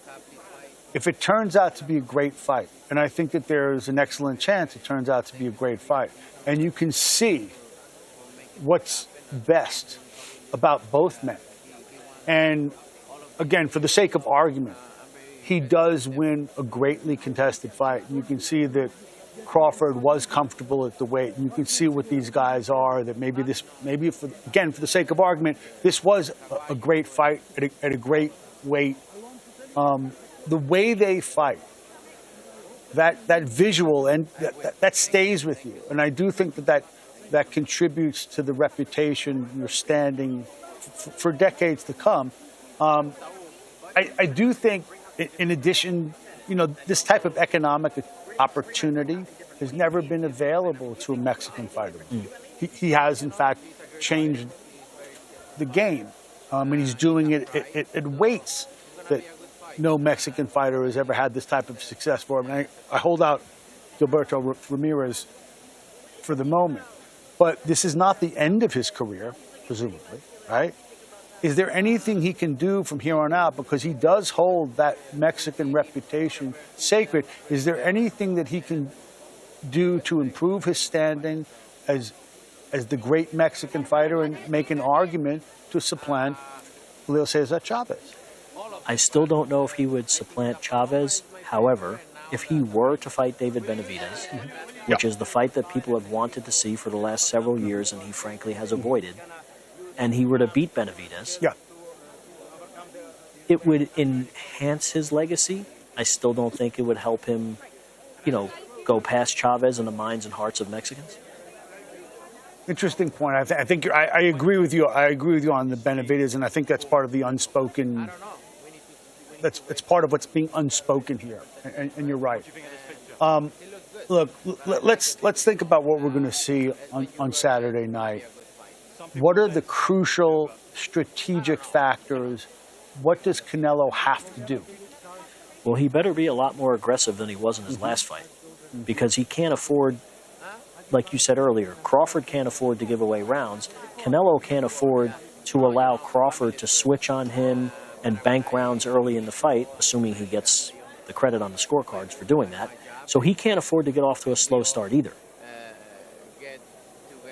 Think about, you saw some of this in the Kovalev fight, because, you know, I had Kovalev Canelo, a really close fight, although I never had the feeling that the outcome was going to be in doubt. I thought that Canelo was just kind of tightening the noose, and eventually he was going to do what he did. It was a really impressive knockout, but I never thought it was quite in doubt, even when Kovalev was out jabbing him, piling up points. This is a different animal. I'm not sure that he can fall behind to Crawford. And if Crawford is right, and Crawford can do what he told me this morning that he wants to do, be decisive, be in control from the start banking rounds. How much pressure is going to be on that man? How much pressure is going to be on Canelo Alvarez after 4, 5, 6 rounds if he's down on the scorecards? Well, can he play catch-up in the same way against a guy like Terence Crawford? Down on the scorecards, and that's we've been over this ad nauseum over the course of this telecast, but you never know, which is why we would love open scoring, of course. Right. But will he get desperate toward the later rounds if he really does feel that he's way behind on the cards and fight differently?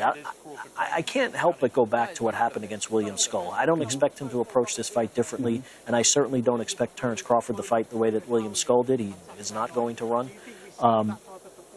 But the fact that he really didn't even try to cut off the ring, I don't know, that didn't sit well with me. You know? I didn't sit well with me either, nor have some of his opponents of late. But I think that this is that Terence Crawford is a much more high-value target, that he will definitely motivate Canelo a bit more. I don't think you're going to see the same guy who fought William Skull. I don't think you're going to see the same guy who fought Berlanga, Munguia. I don't think you're going to see that Canelo. I think that, listen, he understands the game. He knows he can't be that same guy against Crawford. Crawford just approaches the task with that much more intensity, violence, and technique. I do hear that the Crawford camp is, in fact, comfortable with the judges for this fight. Sure. And having a fight in a vacuum, what seemed to me to be a vacuum in Saudi Arabia, and having something in a stadium here in the States, that's different. And if Crawford, again, for the sake of argument, can succeed in quieting the crowd, and all of a sudden people know what they're looking at, if he can bank rounds, I think that puts Canelo in a really highly pressurized situation. And, you know, a fighter as smart as Terence Crawford knows when you got to make your move, you're at a great disadvantage. It's not like fighting an old Kovalev here. Yeah, no, I agree. But, you know, all of these judges have judged Canelo, and they've judged Crawford fights, all of them. Steve Weisfeld, first and foremost, has judged a lot of Crawford fights and has judged a lot of Canelo fights. He was one, and Tim Cheatham and Max DeLuca have also scored fights for both guys, though less than Weisfeld. Let's keep in mind, Steve Weisfeld is commonly considered one of the best judges in boxing. I think the best, yeah.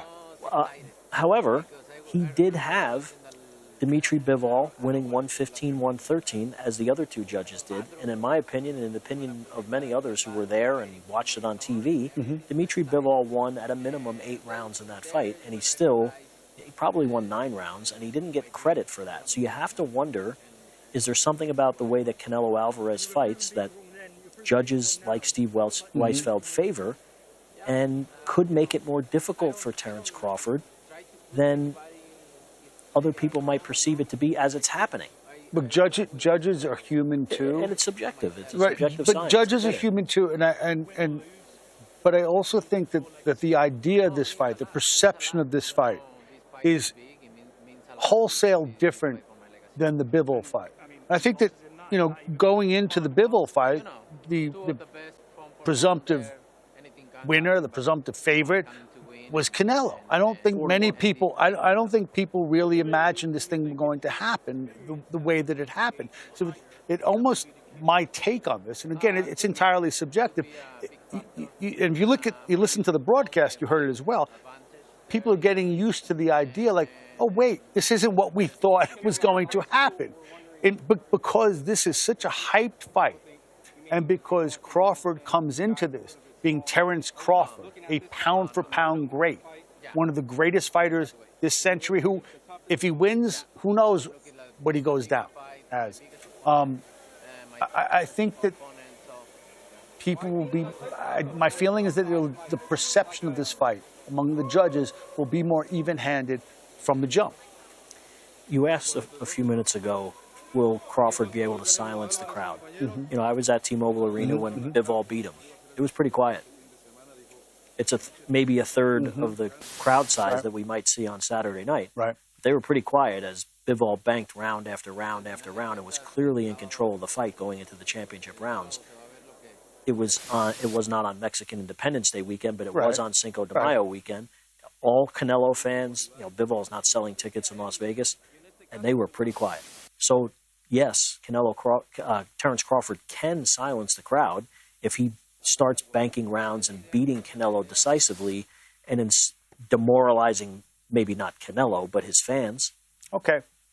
What does Crawford have to do But what can't he do? What are the imperatives for Crawford? What he told you today, he cannot get off to a slow start, which he oftentimes does. He can't do it in this fight. What are the imperatives for Canelo? I think he has to put as much pressure on Crawford. Now, he's a counterpuncher, naturally a counterpuncher, obviously. But he has to put as much pressure on Crawford as he can't let Crawford get comfortable.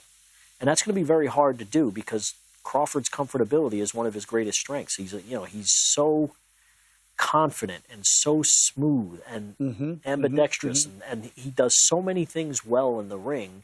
Have you ever seen anyone make him uncomfortable? Someone needs to make him uncomfortable, and that's something that Canelo can't sit there. I guess Kavalauskas for about 30 seconds. Right, and Gamboa for maybe around that same amount of time. Look what happened to Gamboa. Right, and that's what I'm saying. So but Canelo can't stand there and let Crawford do what he wants. He's going to have to be much more active than he was in his last fight, much more aggressive. See, I think there's another really interesting variable here, maybe the most crucial of the fight outside of who starts better, okay? And that has to do with the natural, Canelo's by nature, powerful guy with a big head and a big neck and a great chin. I don't think Canelo gets nearly enough credit for his chin. That's one factor. The other thing is because he doesn't run, because he will be there, because he is coming up in weight, how does Terence Crawford take Canelo's punch? Well, of and, course. you know, he's going to be there, and he's a dog, so he's going to get hit at some point. The question is, how does he take that punch from a bigger guy?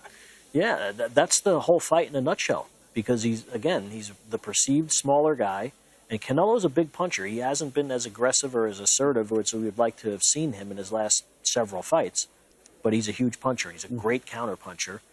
His timing is impeccable at times, but he doesn't look like the same guy. I would say that from an aggression standpoint. Canelo, yeah, he's winning fights. But he doesn't look like he has that killer instinct, as we mentioned earlier, that he's had. Because he hasn't had a killer in front of him. Well, right? I wouldn't say that all of these guys have run. Berlanga didn't run. He just he wasn't nearly good enough to beat Canelo, but he didn't run. I think that, you know, one of the things that happened with Berlanga, when he gets knocked down. No, but neither Munguia, as you say, nor Berlanga is in a class with Canelo Alvarez. That much we know. I think this comes down to one of the reasons why stylistically this fight should work is because Terence Crawford is a dog's dog. You know, for all of his technique, for all of his boxing acumen, he's there to fight. And what happens when you come up in weight against a naturally bigger guy who has a great chin? You know, I know that he's handled big guys. I've seen Terence Crawford handle big guys in the gym. This is different. This is smaller gloves. This is a guy who's accustomed to the weight. I do think because of the kind of fighter Terence Crawford is, when you put these guys together and you do the sort of the boxing calculus, something's got to give, and that's why I love this damn fight. Yeah, that's what makes it a fascinating fight. But to your point, that could lead to his downfall. That dog in him that is going to make him stand there and fight obviously could lead to him getting knocked out. And that's what everybody wants to see. And it's all predicated on me because Terence Crawford won't back down at some point. You know he's going to get his. That's what makes it interesting. Can he stand up to Canelo's punch? Can he break Canelo's chin? And can Canelo, conversely, do something we've never seen before, which is beat Canelo Crawford, or beat Terence Crawford? Or, as Eddie Reynoso just said, and this is kind of your headline, can Canelo actually do what Reynoso said and knock him out, knock out Terence Crawford?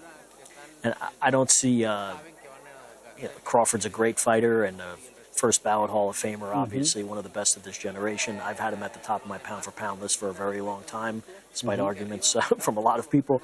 But I don't see him knocking Canelo Alvarez out. I don't see it. the guy's got a granite chin. Mark, I actually do think he does get a lot of credit for his chin. It's one of his best assets. I mean, since that Cotto fight, which we mentioned earlier, I mean, see, when he's been buzzed in fights, he's hit it well. Because he has mentioned at times that people hurt him a little bit or he felt a particular shot in a fight, but he's good at masking it. He's got a granite chin. I'm not saying it's impossible, but I would be very surprised if Terence Crawford knocked out Canelo Alvarez. I would be less surprised if Canelo Alvarez knocked out Terence Crawford. Okay. I'll give you a white suit if you're right. I think that's going to be great on you, man. Keep pushing his white suit I think that's going to recreate the whole idea of Keith Idec, and I think as a senior writer for Ring Magazine, a senior guy, a sage voice, I think you deserve a damn white suit like Canelo Alvarez. Okay, but here's what I want to hold you to, and here's what the white suit, the resplendent white suit, depends on who's going to win the fight, Keith. It's either, look, I see it going one of two ways. I see Terence Crawford beating Canelo on points in a more narrow fashion than he deserves. I think it'll be closer on the scorecards than... Does Canelo get beat up? If it happens like that, does Canelo get beat up? No, I just think, no. I think Crawford just winds up being too smart, too skillful, too athletic, too everything for him, and wins a decision. Maybe like, say he deserves 116, 112, 117, 111. He gets 115, 113. Of course. I mean, I could see that. Very boxing. I could also, I could see Canelo catching him with something late that really impacts the fight. Those are the two ways that I would see it going. You don't see a knockout. You don't see Reynoso. I think if he catches him with something late, I could see him. If he hurts Crawford, I think he'll finish him. Crawford would finish him too because he's one of the best finishers in the history of the sport. I just don't think he's going to hurt Canelo, particularly up top. So those are the two ways I see it going. Crawford winning a decision or Canelo by late stoppage. All I remember, we talked before about the Sean Porter fight, and taking out Sean Porter, to me, I know how tough Sean Porter is. It opened up my sense of possibility for Crawford. I don't know if he knocks him out. I'd lean toward him winning on points. I think your analysis is in fact astute, that if he does win on points, the scorecards will be tighter than they should have been. Yeah. But I could see this going either way, and I think it's going to be a hell of a fight because you have two very violent fighters when they're at their best. And I think that certainly Crawford will demand of Canelo Alvarez that he be at his best. And I think it's a real opportunity for the sport too, Mark. We haven't touched on this much so far, but Max alluded to it several times, that this has the potential to be seen by, more fans, like at a championship level. I don't mean Jake Paul and Mike Tyson or something like that. I mean a real high-level, world-class fight will be seen by more people in the United States and perhaps globally than any fight since Muhammad Ali and Leon Spinks. Leon Spinks in their rematch in 1978. It's a very long time ago. I was a little kid. Even you were a little kid then, right? I was already an old guy. I actually was. I was in high school or something like that. But all kidding aside, I mean, this is something that the sport needs. We need. Well, it needs it for a couple of reasons. First of all, I mean, look, this is this TKO promotion, and we're seeing what could be, or personally I hope to be, a new era in boxing. I'm hoping it's we no longer think of an undefeated record as some sort of prerequisite to getting a big fight. But I also think one of the things that has really diminished boxing's popularity over several decades now is the over-reliance on pay-per-view. Like, not everyone's, just because you're an undefeated guy doesn't make you a pay-per-view fighter. There are very few pay-per-view fighters in the history of the sport. That guy right there in his cool white suit is one of the few. He is, but we're going away from the pay-per-view model now, thankfully. Right. Turkey Al-Sheikh I don't want to see it anymore, to be honest with you. And no one wants to see it anymore. The fans, forget about us. The fans don't want to see it. I think that's one of the reasons why fans lost interest is it became too difficult to get a fight. And at least the Netflix model, on paper or in theory, makes it accessible across the globe. If you played this thing right, as we know, boxing is a great sport. Even I understand all the problems with boxing, and they're not going to go away. But the biggest problem that boxing has had in the pay-per-view model is that the big fights, people, hey, how do you get that? Or what do you do? Where is it on again? People don't know because it's too much. You don't have to worry about where the Super Bowl is or where the NFC Championship game is or where the NBA Finals or the conference finals. You don't need to search high and low for big games and big contests in other sports. In boxing, it's such a damn production that I think that the sport has sort of siloed itself into into a diminished state, which is a damn shame. And most households in the United States have at least one Netflix subscription at this point, so it's available to many more people than any other fight that we've seen in quite some time. So you would hope that people like what they see, not only of the main event, but maybe they catch some of the undercard where there's some very good fights. Lester Martinez against Christian Mbili can't miss as an action fight, probably. You know, Callum Walsh and Fernando Vargas Jr., while not the biggest names in the sport, are evenly matched at this point in their careers, both undefeated guys. So hopefully people see some good action fights. That's precisely the kind of... Right. They're risking their O's at earlier points. They're risking their O's, both of them on the way up. But that makes a thrilling fight. And listen, you can't see Crawford-Canelo every day. It's going to be, this is a kind of fight that's decades in the making. But that kind of fight, you know, that kind of fight, two guys on the way up, that's the kind of fight you should expect to see in a healthy sport. And reward the loser for taking the risk. You know, and that's the UFC model, and that's something that boxing could learn from UFC. The irony is that we're talking about a guy in Canelo right there whose loss to Mayweather didn't hurt him. First of all, it gave him an immense knowledge. But second of all, it made him a pay-per-view fighter. Right. You know, it popularized him. And I've said this for years now. Your career doesn't become a truly interesting proposition until you lose. That's when it becomes dramatic. Anyway. Yeah, but like I said, I hope people who don't ordinarily watch boxing, as people whose, you know, our careers are heavily invested in the health of this sport, and frankly, it needs to be run differently, and that's the path that we're taking now. So let's hope that, you know, some people, maybe millions globally, tune into the fights on Saturday night and come away from it with a more positive perception of boxing than they have today. I agree with you wholeheartedly. You don't want that white suit, man? I think you look good. Man, I'm telling you. That's you, you're man. Killing me with Keith, this that's white you, suit. brother. Can you imagine a white suit like that on my... I mean, I'm I think it'd be great, man. I'm like a damn ghost, man. No, as long as you... I just want to make sure, like, no shirt, though. You're going to wear, like... I want you to wear it like our man. You told me to I want you to wear... I want you to... Before, you know? Well, you know, I just, you know... Yeah, I can't pull that off. I know my lane, and that ain't it. You know. Is this part of Canelo's legacy? The first stadium fight in Vegas. Yeah.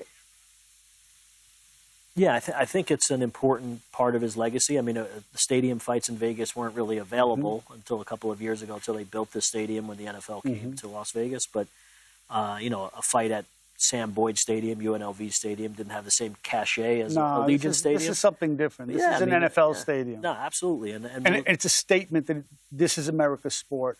He's going to fill this place up. Yeah, and look what he did during the pandemic when he fought Billy Joe Saunders at AT&T Stadium. I think the paid attendance was somewhere in the mid-60s, which was the largest crowd for an indoor stadium fight since Ali against Leon Spinks the first time. Well, let's hope that this exceeds that in crowd size, and we make good on all the expectations. It will be 9 o'clock live on Netflix, Saturday night.